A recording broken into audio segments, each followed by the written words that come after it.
e i fuatu i le li. I le suapo le tuma malealo male nganga pa ia. Ia fatasi le li i ma outou. Ia langa ia le vao manua e furifao pea le vao mala. Awa lele, wa ele tia malo safa lele i le vantetea. Ai ua faifo i le tua mafa, le lupe le mali e toa ina ua toa manuia. Ua malama fo i le urunganu, ua manino fo i le malu o le taputea. Ua malu le fai le olaniu. Ua malu Samoa, ua malu le tātou mitanga aluenga. I le tausinga mamana alo tātou watua. Whātalo whai le pa ia o le tātou mitanga aluenga i le Taitai au Fou. Whawheloa i ma whātalo whai le Afio mai. O Afioga i te akono, mautou wharitua. Whātalofa lau Afioga le Taitai fono o tātou mitanga aluenga maloa wā.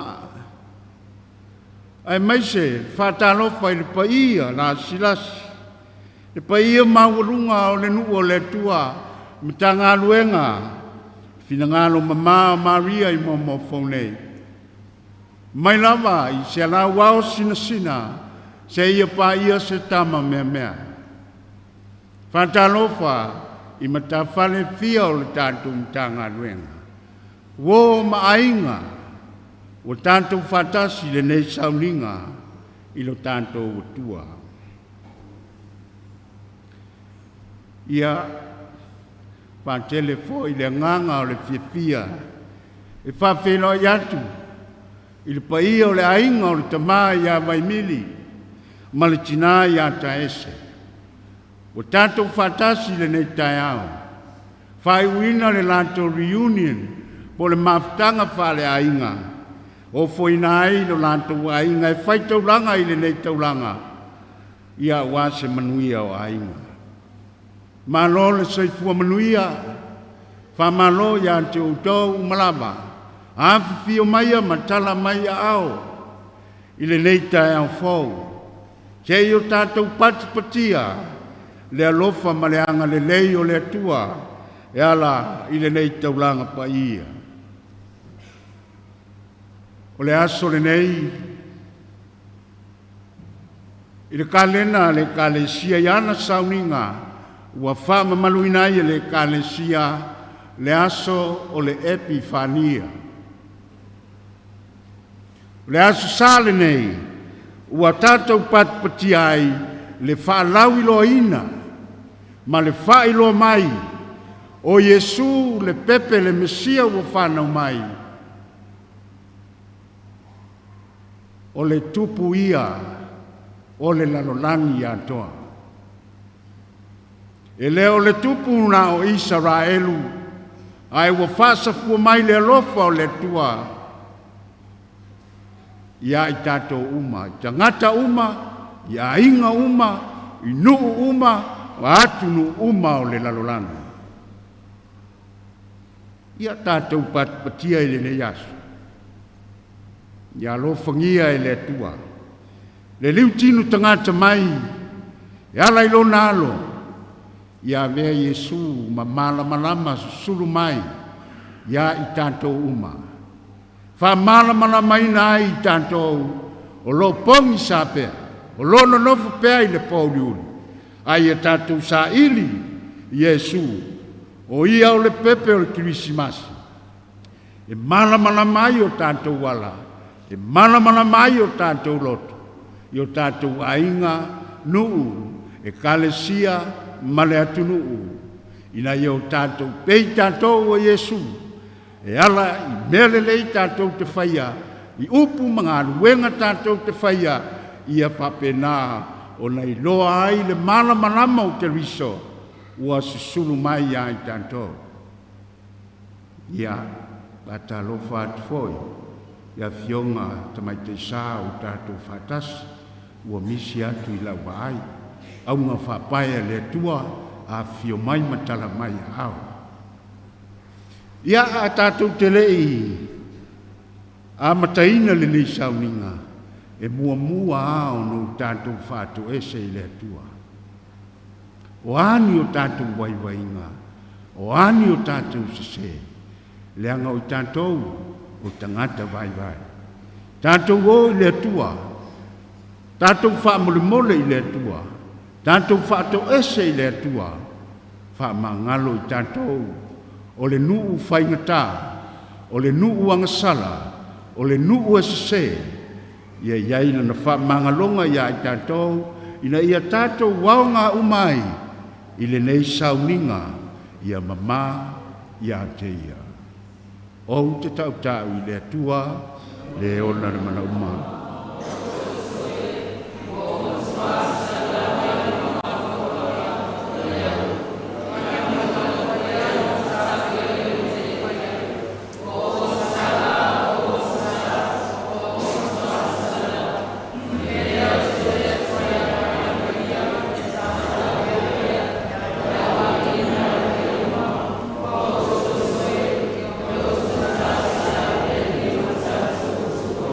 Ia rofa mai a te tātou le tua le ola le mana uma, ma whamana mai a tātou wangsa, ma watu tātou le ola e whawawa. Oh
tamae na e whalia lo walo ia tunu o i le taitai ngā le fitu.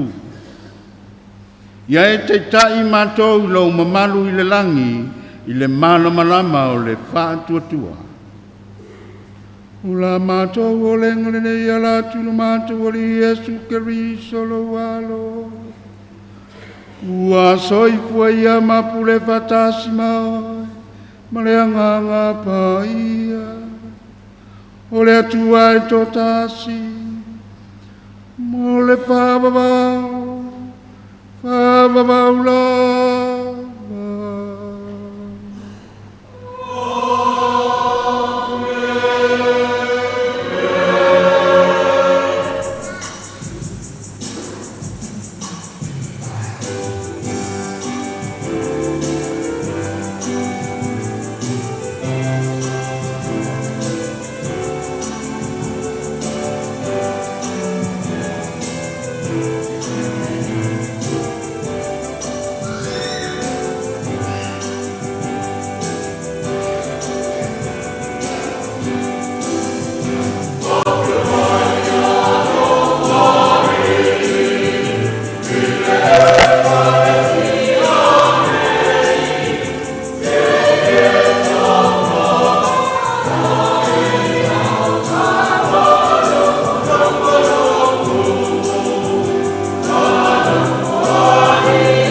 Isaia lo mta o koe ono se fulu.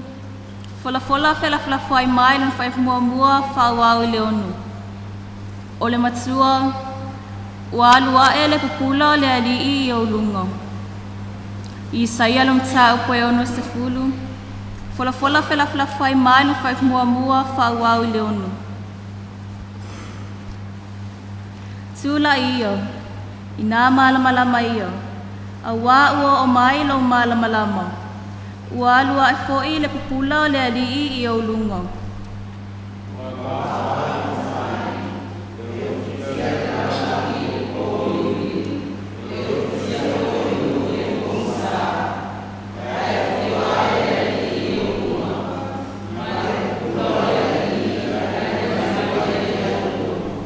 E o mai nu e sei lo malama. O tupu foi e o mai la tau i le pupula o lo aluae.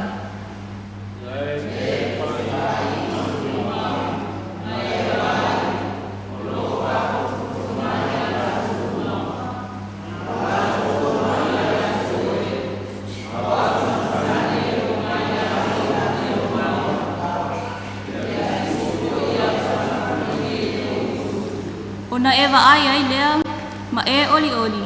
E pole oe, ma fia tele lau lotu. Awa e li ua mai ate oe le o le sami.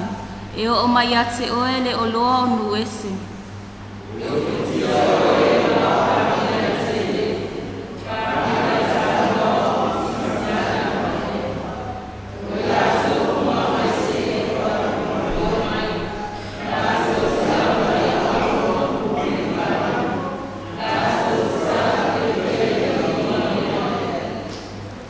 O le upu ale alii.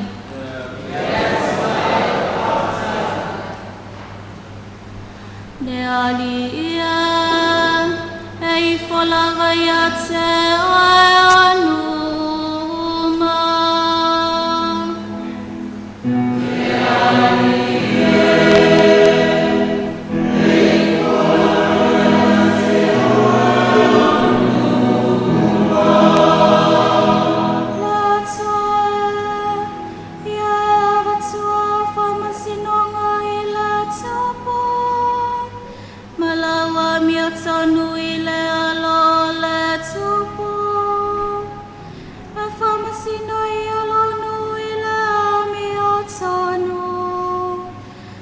Masino fai male tonu au tangata o apu-apua ngatia.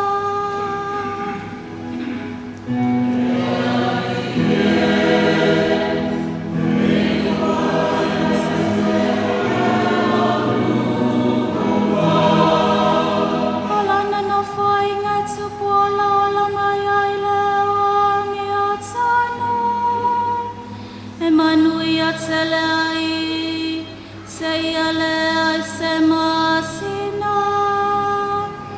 E pula foi ai e pau mai le tasi sami e atu le tasi sami.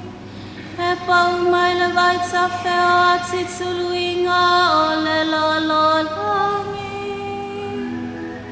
Le alia e fola vai a te anu.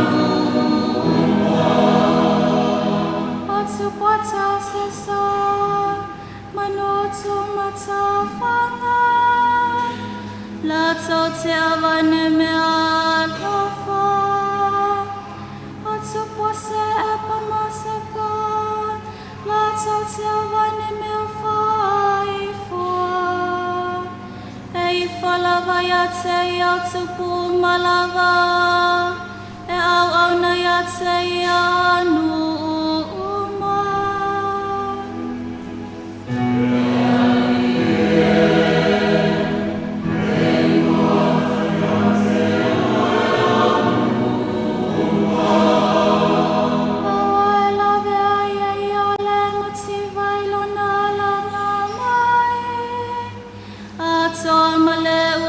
Puangatia male wale ai sona feso soani ela fasu ai le vai vai male o mativa e fa la la vai e o matitiva.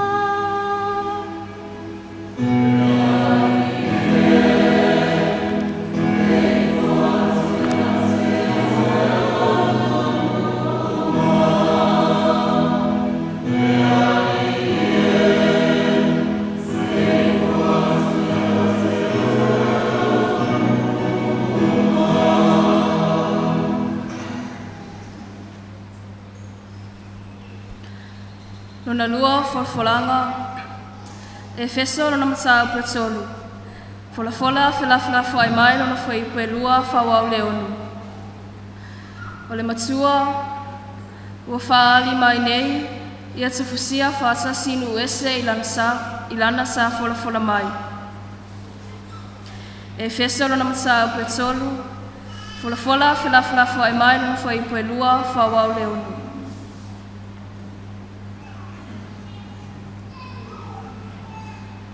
O wau o tau whalongolongo o whai au mau au natasi, mau au natausi, mea i le alofa tu noa o le atua. Wa tu ina mai a te au mo o tau.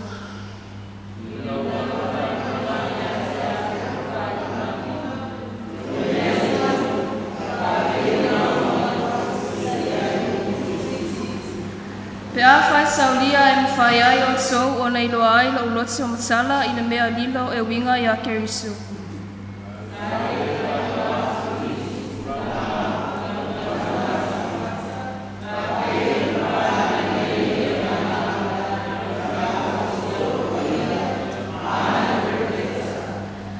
Whawau folfola, ia vea nu ese msuli whaatasi i tina i tasi.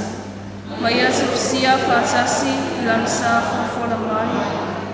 Ono kerisa Yesu i tala. O le upu a le ali.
Mateo i lona tāpue lua folofolo fai Moamoa Fou au le sifulu ma le lua.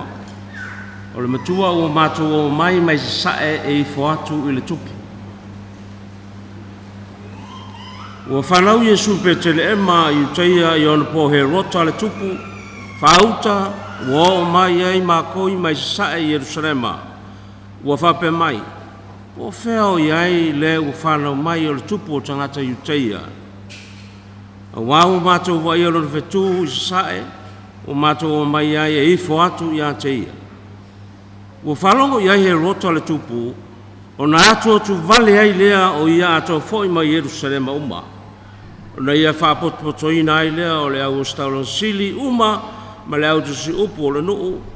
Ua vesiri atu i a te latou, po o fea e whanawai le keriso.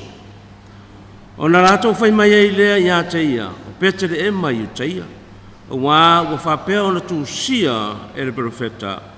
O e foi Patele e mai le nuo i uta, e te leto pito o na whatau waa i ali o uta. Ua tupu mai a te oe le whaipule, o le na te pule i lo nuu o Israelu. Ua amile muane e rota o makoi o na matua su e ai lea i a te ilatou i ona pō na ilo ai le whatuu. Ona ia awina atu ai lea o i lātou i Patele ema o whape atu. O atu ia o tau, i nā matua sa ili ia i le tamaititi. Pe au tau i loa, i o tau whailo mai i a tau, o au fo i o te alu atu e ifo atu i a te ia. O lātou whalongo atu i le tupu, ona lātou o ai lea whautu fo i o le whatu na i loa i lātou sae. O mumu atu i a te i lātou, wo ina tu mai lunga o le mea o i ai le tamaititi. O lātou i loa le whatu, o le matua tele ai lea o lo lātou whiawhia. O lātou ulfale atu i le whale, o lātou i loa ai le tamaititi ma Maria Lontina, o na lātou whapā uai lea mai fo atu i a te ia. O talai fo i a lātou o loa, o na lātou o vatu lea i a te ia o mea lofa, o le aulo, o le pulu i di pano, ma le pulu muro. Ua whailoa i a te lātou le miti, aua nei fo i atu i a e rota, o na lātou o atu ai lea i lo lātou nuu i le tasi ala. O le tala le lei e le ali i...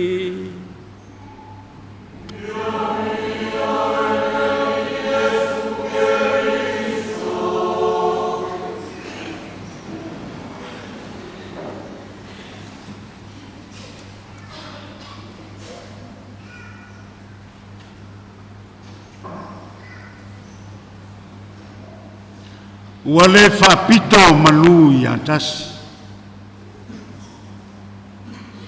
A ua lofa mai le tua.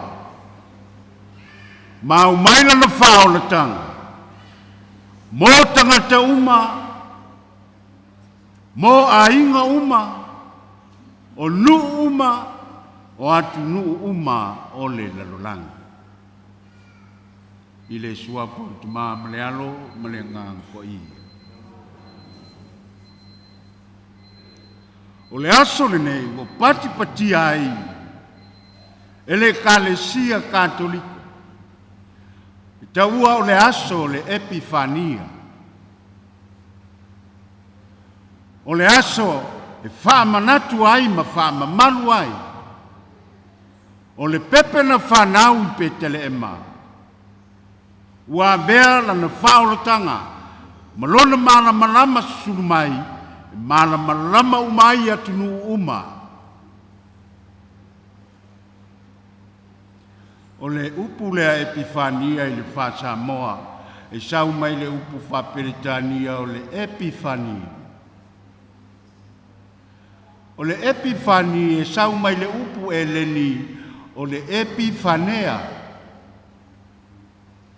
O lona winga whaperitania o le manifestation, appearance, or reveal. Mana tua fo'i o iai tali tonunga Israelu matangata Iutaia. O le atua wana o le atua o Israel. E afua mai le filifilinga le atua na filifili ai Israelu o lona nu ai avea ia mo lātou tua. A o le aso sāle nei, peo na whaali mai ma whaailoa mai e whaitaunga o le nei aso. Ina wafio mai Yesu, ma whasafua mai o ia o le mana manama, ua lena o Iutaia mai Israelu, ai mole lalolangi atoa.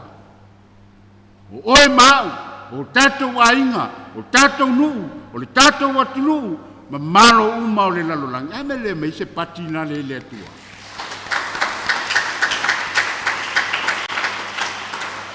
Whaafitai wa taulia o le tangata ese.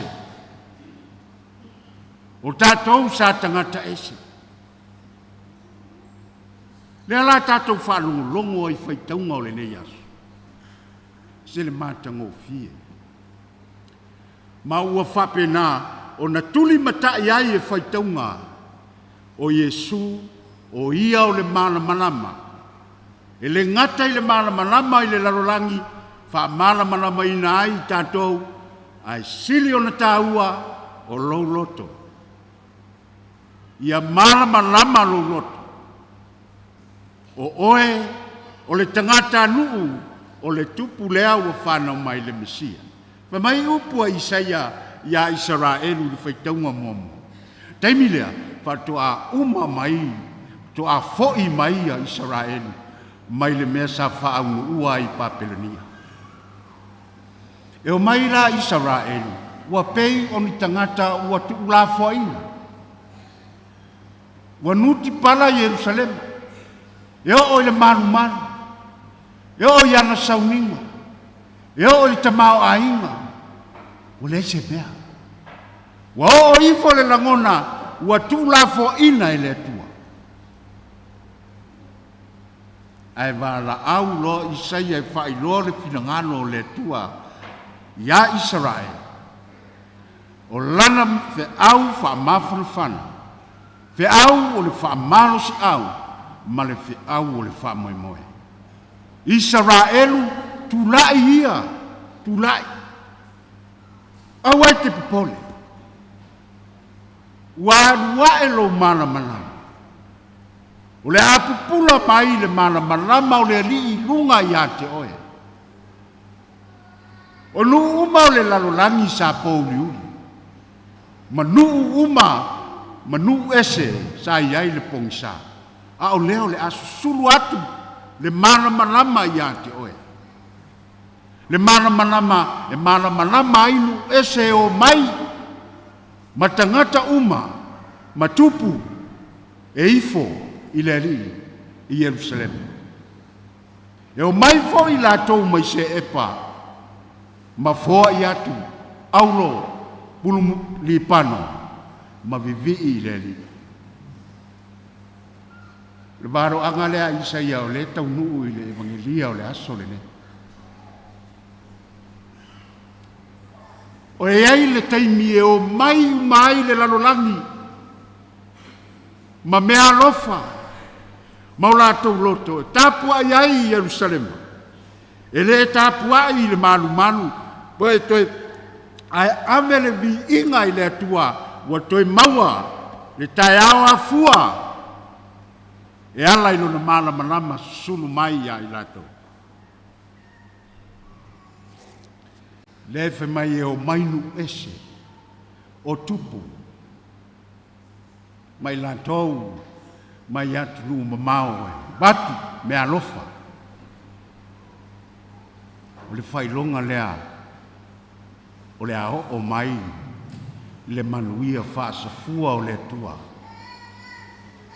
O ai Jerusalema i li taiminei, o lou ainga. Le tātou mu, le tātou mutanga lua, le tātou watunu. O le atasi tātou, i le whātua tua, le tala le leia le atua. I le tasi le tino, ai a tasi le anganga, tasi le atua, tasi lo tātou whātua tuanga. Pai tangono na lua, ese le mana ia, o upu mita Paulo, ilana Ekalesia i Efeso.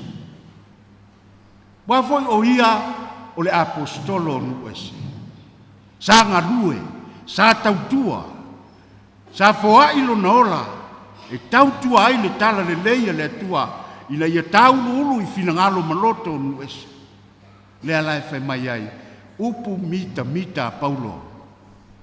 Ma ia whaailoa ai ia Efeso. Le fuafuanga ua levo na fuafua e le tua. Sa valo ia e perfeta. E ala mai a Yesu Keriso. E ala mai le anganga o le tua. Ma whaailoa ai. E o mai le taimi. O Yesu Keriso.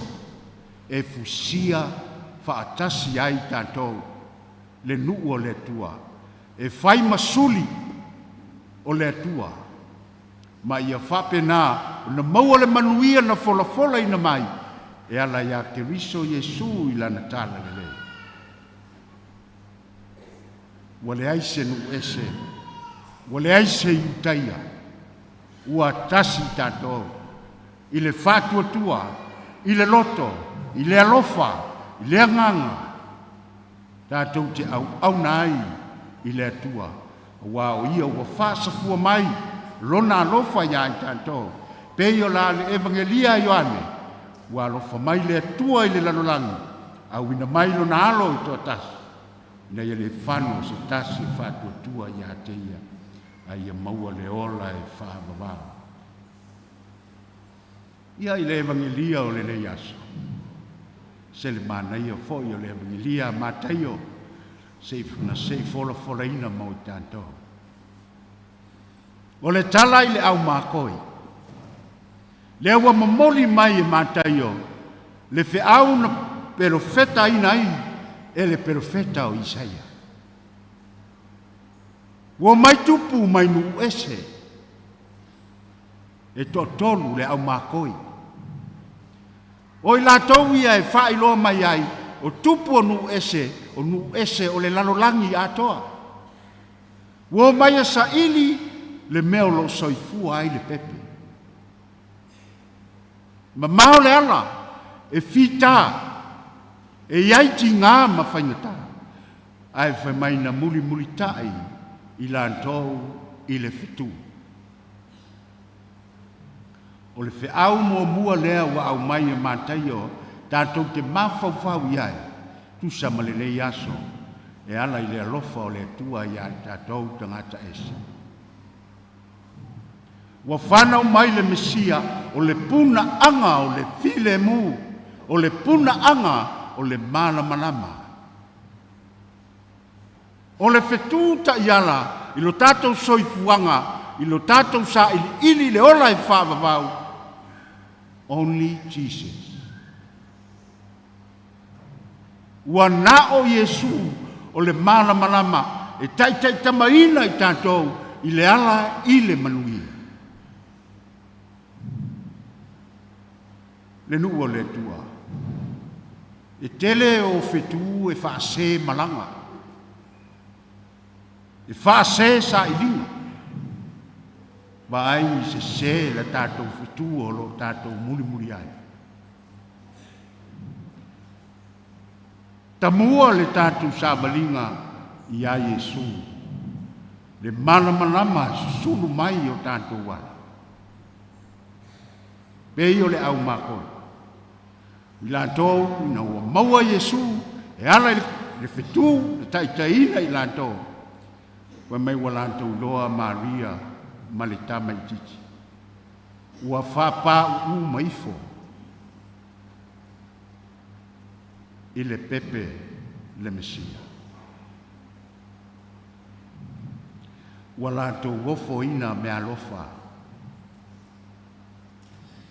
O le aulo pululi pano male pulumuro. Te le tāua o me alofa ia e whailo mai ai tātou.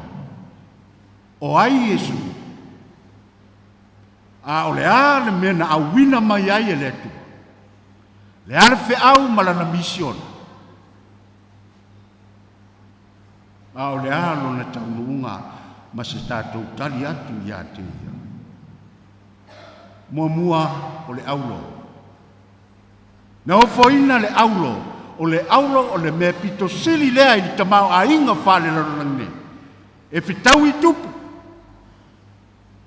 So se tupu le larolangi nei, sau aulo mea no no fai, afio ai. Lea wa tatau iai le aulo. Mo Yesu Keriso. O le aulo, o le whailonga lea, o le pule, o le mana, o le pawa, o le malosi, o le atua wai a Yesu. Atuanga lea, o lona fio mai o ia o le tupu.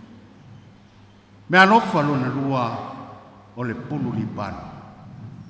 O le pulu lipano e whailoa mai ai le larolangi, o le tamaititi leo o soifua mai, o ia o le atua. O le tupu o le atua. O le pulu lipano e susunu ina i tutonu o le manu. I tapua inga, maosi ngā taulanga, e whaasu i lunga, i le o i le langi, e whailoa ai, le tapua inga mamanu i le atua. E manongi le nei. Whailonga lea o le atua. O le atua. Le pepe ua soifua mai.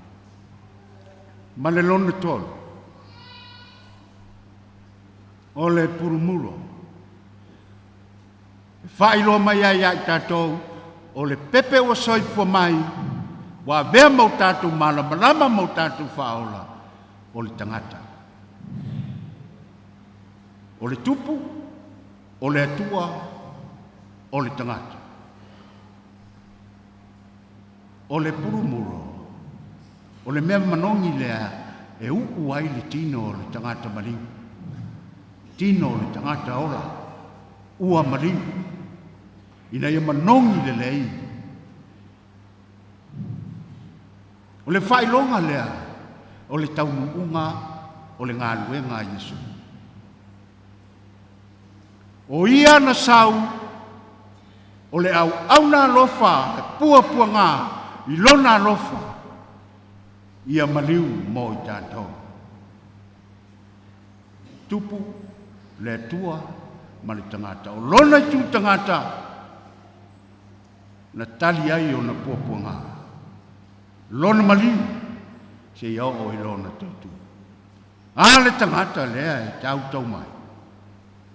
I le koluse, le whailonga lea, ma le, o le pulumuro na ina ai, whailonga ai, le tino, le tangata, ua maliu.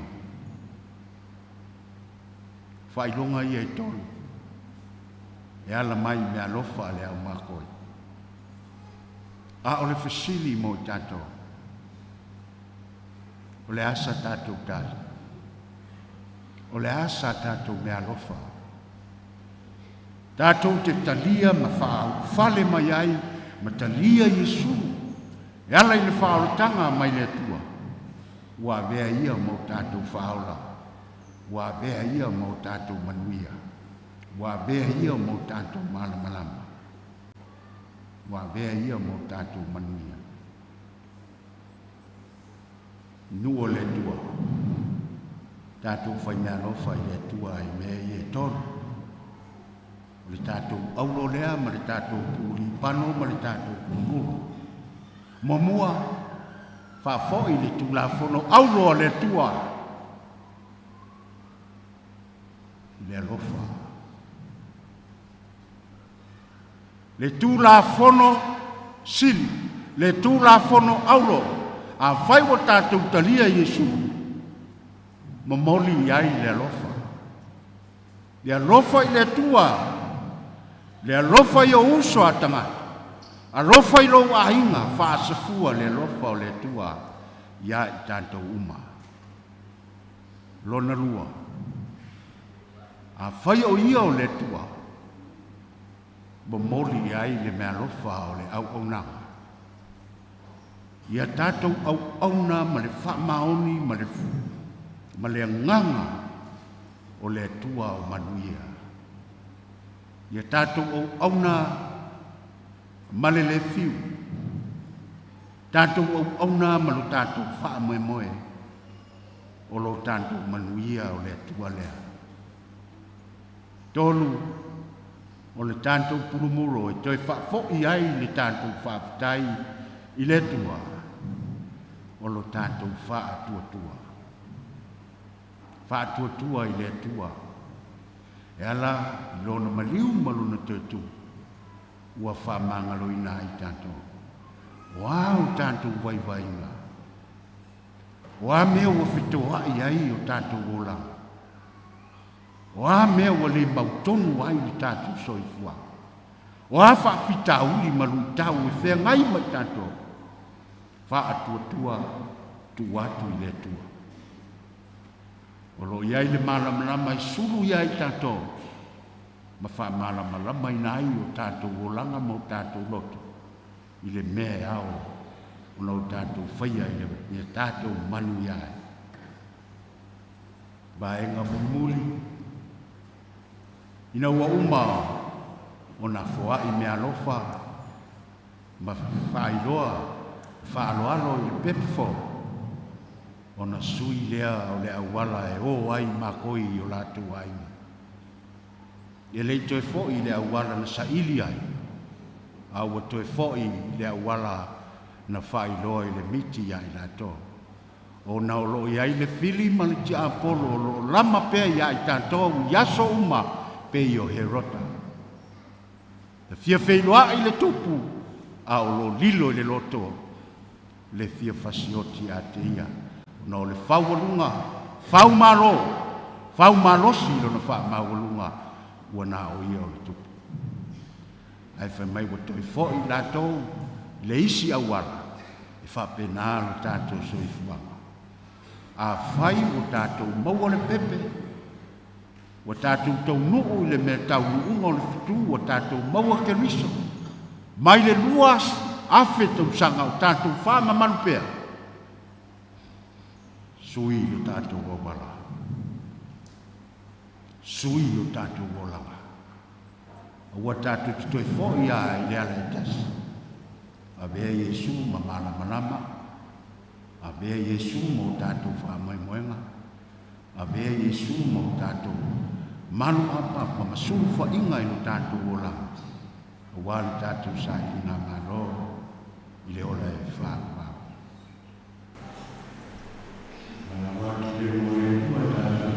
Lai to noa tulo tātou whātua. Mātou te whātua i le tua i tō tāsi. Te māi. Rena whaia le nāngana.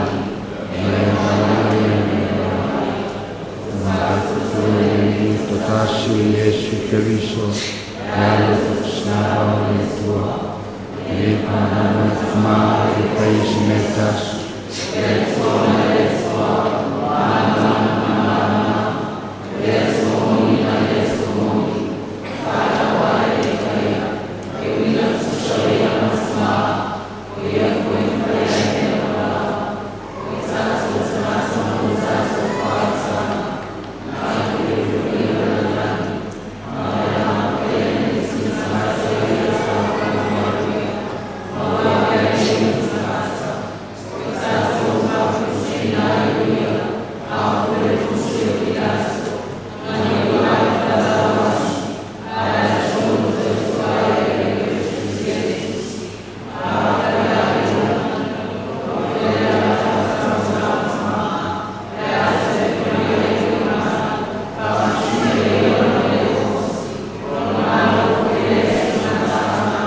tofi umo le Ekalesia o le rolangi.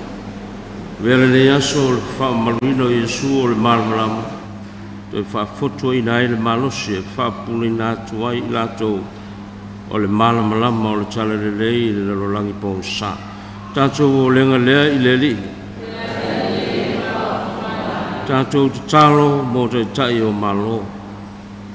Le sifoi si o tātou malo. Tātou o lenga lea i le li. Tālu sia le file mū le larolangi ai meise lava o atunu. O le utu ai le toto msa.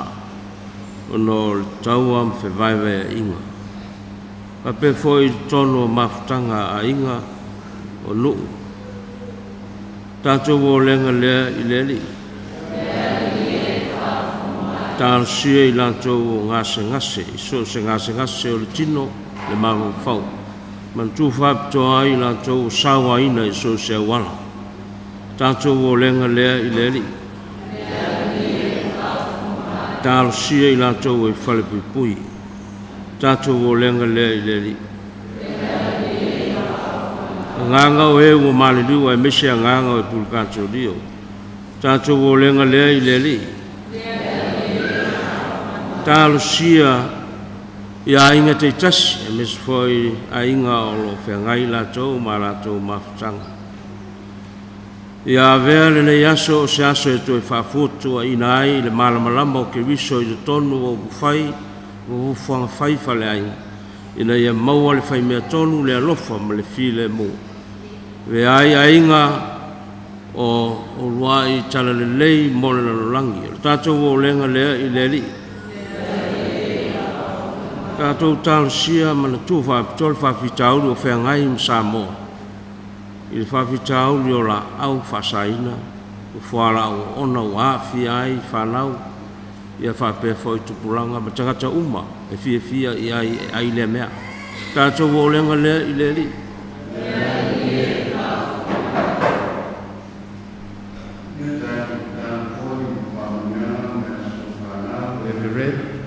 Sia tua tunia lima ia whamanuia le tua ia te ia wa inisi tausanga stele minia stele o lona ola whamanuia i matua ma le ainga le ala le latu tausinga ma ia whapenao na putia le tua lona ola ma ia o ngā moia ma lana ngā ruenga i le lumana ia maise o ainga manu tātou talo le li. Sia walofa Maria wa tunga tasia o la te ele mania o fia Maria Yesu Maria kaya sinari fua sila fukna tansa yona kwenye tuasu mafusia mātou tutamu mai o whaia mai whātua tōla mea nātu i a Keriso lo mātou wari.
Le nu pele ina o le tua i tātou talo ina i tali le leia la au taulanga malo au tau.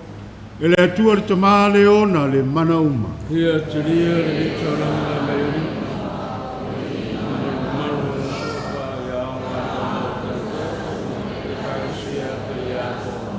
Ia tātou talo.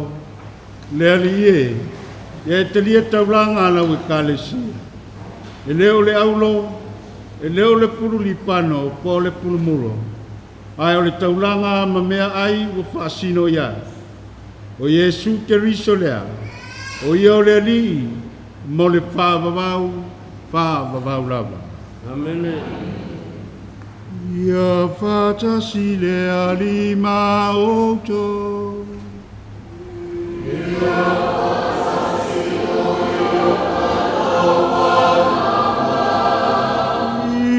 Sia ia o toloto.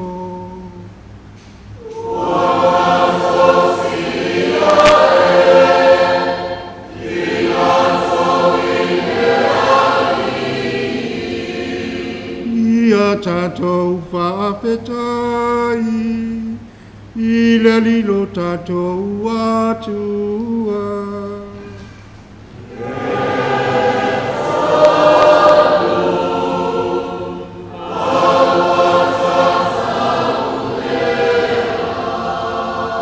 Le tamai le tua saifua whaavavau mai o le malosi malawa.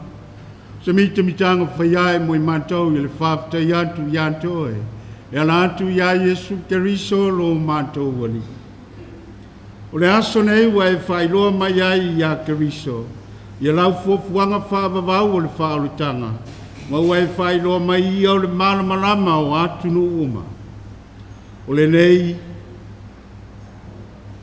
ia o lona mamalu a sulu mai ai mātou, wa e toi whafou ina ai le tangata, i lona whatusa whaavava.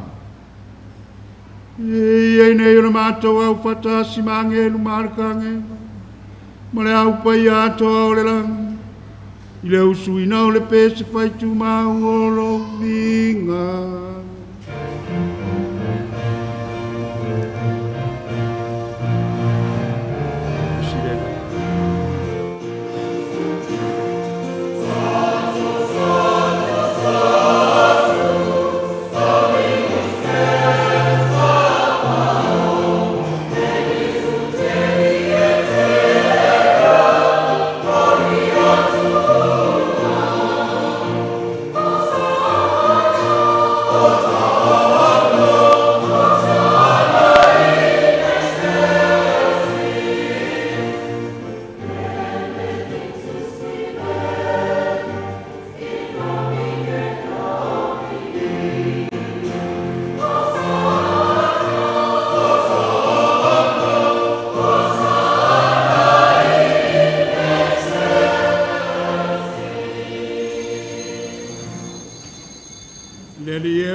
Tuapa ia lava oe le puna anga o pa ia uma. O le mele matu talo ia e papa ia nei mea lofa. I le awina ifo lo wanganga i lunga o i lantou, pe o le tuto ifo le sa.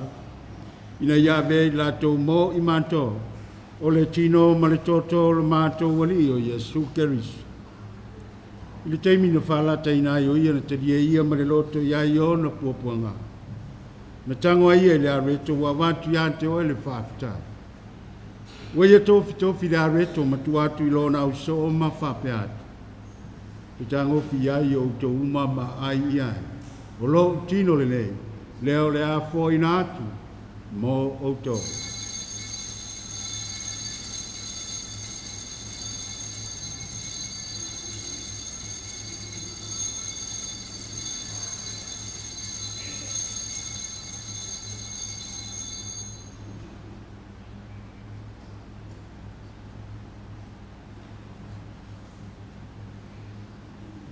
Ua whapenai no mai e le tau mutanga.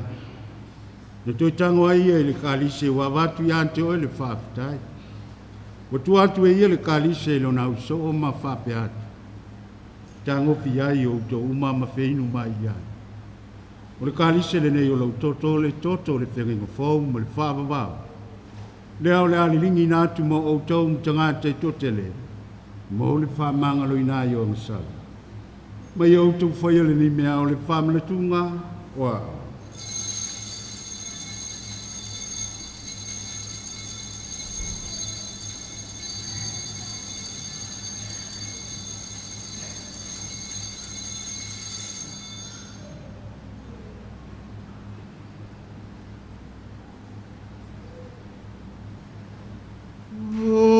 Misterio le fatua tua.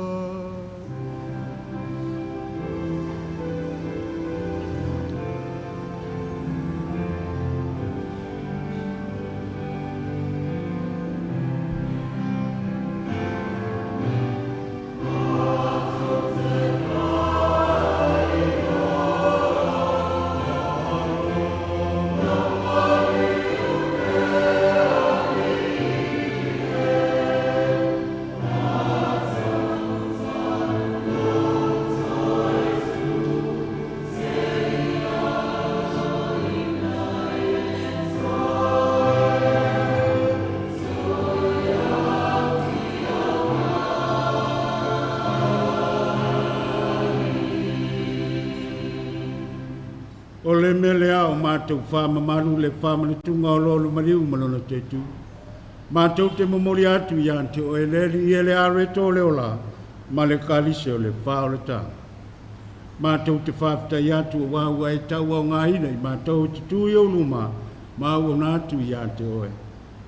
Mātou te talo whāma o lalo atu o wāhua mātou mautu whanga, i le tino ma le tōtō ke riso, i ai whātisi ai mātou i tasi. E alai le nganga pa ia. Le aliei e mana tua lau Ekalesia o lo ta ape le lalolangi atoa. Ia mai o ia le atoa ngau le alofa whatasi ma leo lo mātou te mapa ia. Mo se lo mātou ake po le tua inga sauma. Le au no fuvoto. Lau au whainganu e nganganu lue. Whapelo nuu lo wainga. Lau Ekalesia whatutua. Ia mele tua o matua uso matua whapine o eo mamoe le whamoe moe le totu. Mai uma o maari liu la walofa muti vale, ia e talia mai la tau le mala malama o fo. Alofa mai a te mato u malava mato talo whatasi ai, ma le tau pupa ia o maria le tina o le tua. Ia o sefu pa ia lana tane, whatasi ma apostolo pa ia ma le au pa ia uma. O e na whamari e na oi tūpulanga ua. Ia mātou au ngā e vea masuri whatasi mai lātou, i le ola e whāwawau, ma vivi ma whanene atu i lau fio, e lātu i lo walo, o Iesu Keriso.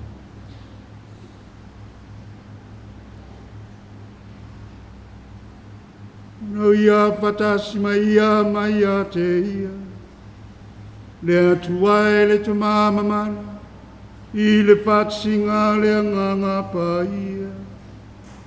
O le vinga mara mamalu antoa wai la wapio. I le whawawau, whawawau lava.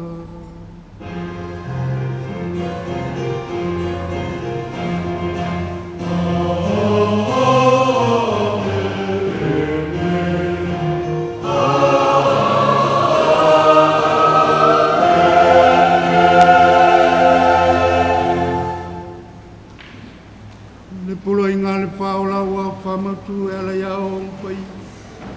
Pai e inu whamalu si e tātou te talo atu.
tai mātou le file mua mātou aso.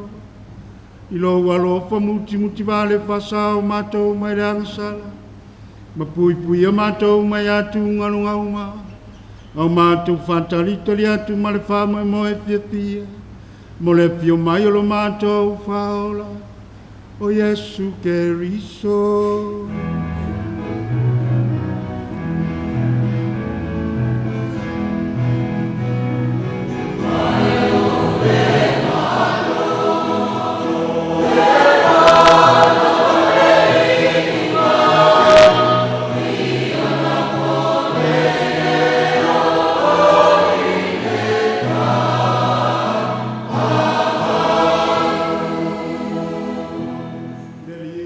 Keriso na e whai atu i o apostolo.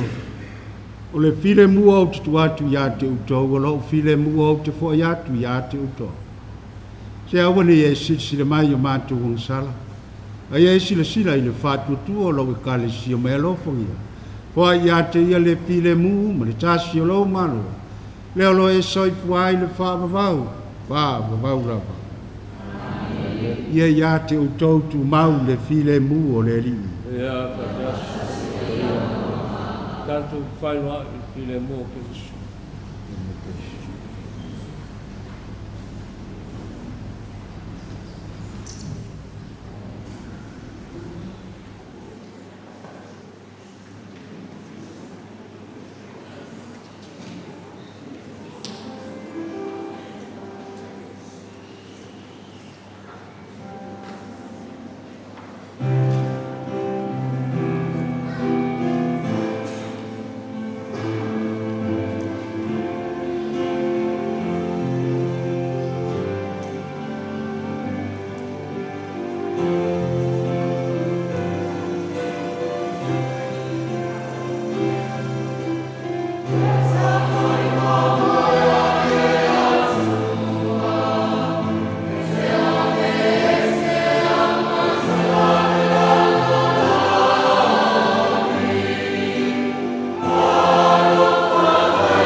Pauta i te mai ma moe le tua.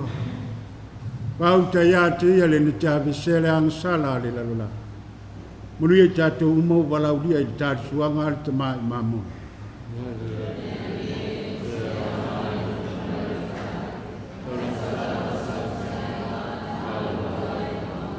Ia vere tino mara toto Keriso i mautu whaanga umai tantou, leo lai whaavava.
ia tātou te tala.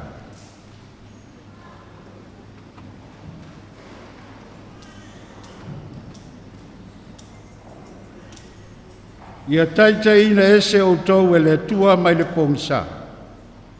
Mau o tau lua tuai i lona malama o fofongia.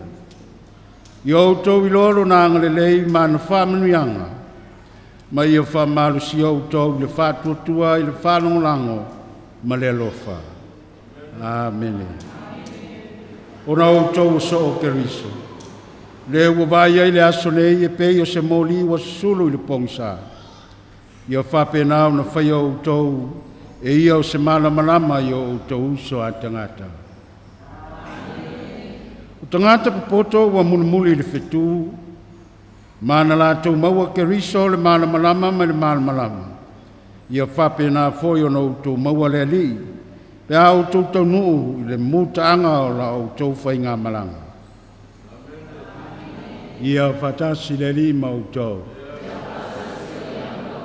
Wa ia ilunga ia i tātou umalawa, whamanuianga mai le tua. O ia le ona le mana uma, te maa, le alo mareanga pa ia.